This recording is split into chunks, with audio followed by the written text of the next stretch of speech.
Hello everybody, my name is James Liggett, and today is the 40th anniversary of one of my favourite films of all time, being released in the UK, Highlander. Highlander is, I would argue, one of the most special movies ever made, and here's 10 reasons why.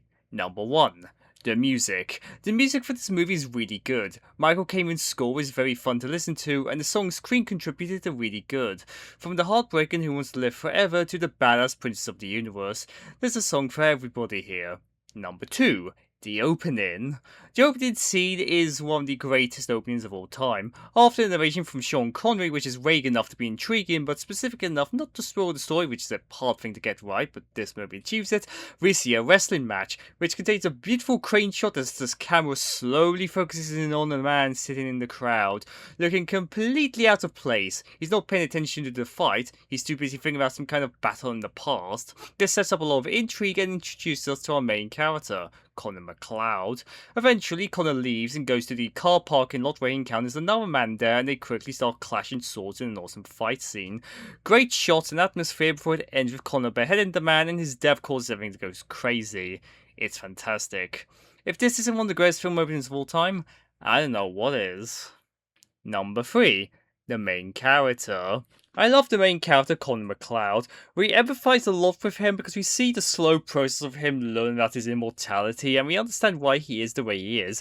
He's lonely but never evil. He's morally ambiguous, but he has a good heart. Christopher Lambert is also perfect casting, with his mixed accent perfectly showcasing the centuries that Connor has lived. Number 4. The villain. The Kurgan is one of the greatest villains of all time. He is pure evil, and Clancy Brown's performance is highly entertaining. While it's easy to see him as just a bare-bones evil villain, there is some depth to him because even he, someone who is so evil, respects the Holy Ground rule. Maybe the sequel should have remembered that. Number 5. Ramirez. Sean Connery's Ramirez is a great character. Apart from the hilarity of having a Scotsman playing an Egyptian pretending to be a Spaniard, he's just so entertaining, like a lot of the characters in this movie. He's also a very interesting character, someone who decides to help Connor despite having no obligation to do so. Fascinating. Number 6. The directing.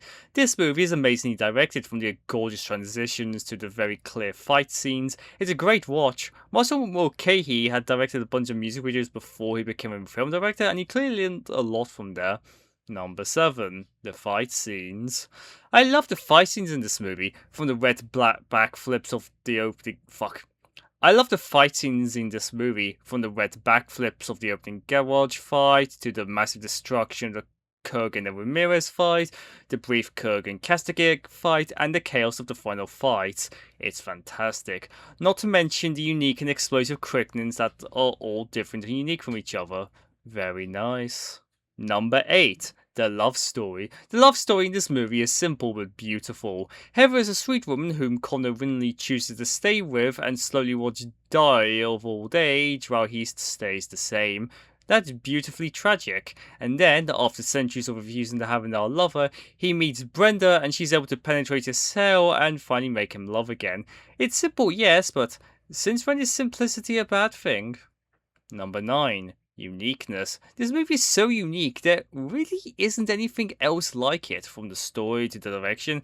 It's so different and unique. I love it. And finally, number 10, the ending. Connor kills the Kurgan, wins the prize, and becomes mortal. I think it's beautifully poetic that the man who took Connor's mortality away is also the one to give it back to him. That's something that none of the sequels or the TV series understood.